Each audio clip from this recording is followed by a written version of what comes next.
আমরা ভদ্র, কিন্তু আমরা বোকা নই।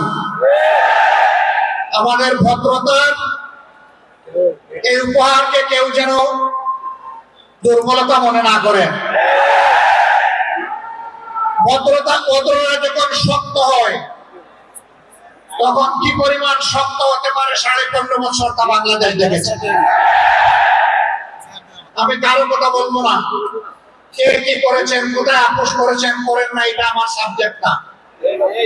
কিন্তু মহান আল্লাহর পর ভরসা করে মহান আল্লাহকে সাক্ষী রেখে বলেছি, 15.5 বছর মহান আল্লাহর দেওয়া শক্তির কারণে, মহান আল্লাহকে ভয় করার কারণে বাংলাদেশ জামাতে ইসলামী কোন অপশক্তির কাছে কখনো মাথা নত করেননি। জীবন দিয়েছে, আপোষ করেনি। বহু আপোষের প্রস্তাব আমাদের কাছে এসেছিল। ফাঁসির কাজকে নেতৃবৃন্দকে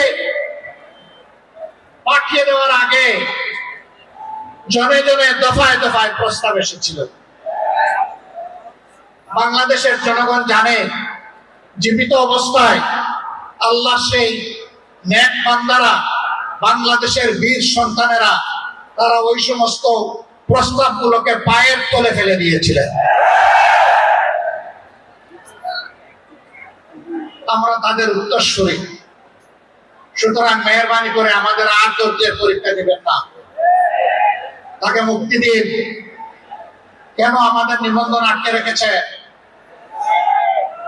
নিবন্ধন তো জালিম সরকার কেড়ে নিয়েছিল। সেই জুলুম আপনারা কি আমাদের উপরে করবেন? এই জন্য কি হাজার জনতা জীবন দিয়েছে, হাজার হাজার মানুষ পঙ্গুত্ব বরণ করেছে, আবারও সেই বৈষম্য দেখার জন্য। আমরা বাংলাদেশের মাটিতে আর কোন বৈষম্যকে বরদাস্ত করব না। সকল বৈষম্যের কবর রচনা না হওয়া পর্যন্ত আমাদের আন্দোলন অব্যাহত থাকবে ইনশাআল্লাহ।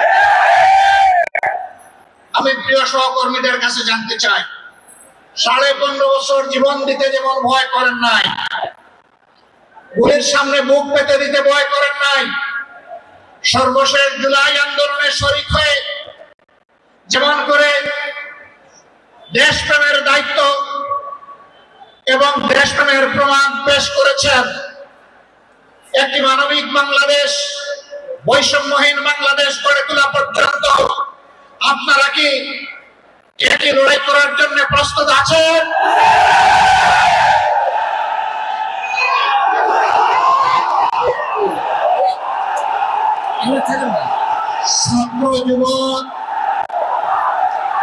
ছাত্র যুবক বন্ধুদের কণ্ঠে কণ্ঠ মিলে বারবার বলতে চাই, আবু সাঈদ মুক্ত, আবু সাঈদ মুক্ত, শেখ হাসিনা যুদ্ধ, এই যুদ্ধ চলবে ইনশাআল্লাহ।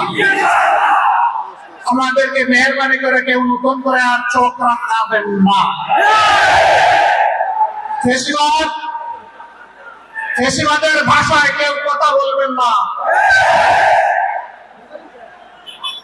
কথা বলবেন রাজনীতিবিদের ভাষায়। আমরা ওয়েলকাম করব, অভিনন্দন জানাবো, সমালোচনা করবেন, শুনে যাবো, কিন্তু চোখ রাখবেন না মেহরবানি করে। এই সংগঠন ভারতের পাওয়া করে।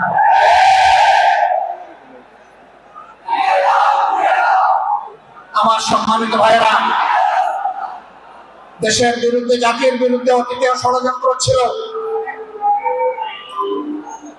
ফ্যাসিবাদের পতনের পরেও ষড়যন্ত্র অব্যাহত আছে। এক এক করে আল্লাহ তাআলা সকল ষড়যন্ত্রকে ব্যর্থ করে দিয়েছেন। আমরা আশাবাদী, একটা ঐক্যবদ্ধ জাতি আগামীতেও সকল ষড়যন্ত্র আল্লাহর সাহায্যে ব্যর্থ করে দিবে ইনশাআল্লাহ। আমার শেষ আবেদন, আসুন দল মতে রুখতে উঠে আমরা সব ধরনের ফ্যাসিবাদের বিরুদ্ধে আমরা রুখে দাঁড়াই আল্লাহ রাব্বুল আলামিন আমাদের ভাই এটিএম আজহারুল ইসলামকে অবিলম্বে সসম্মানে আমাদের ফিরিয়ে দিন।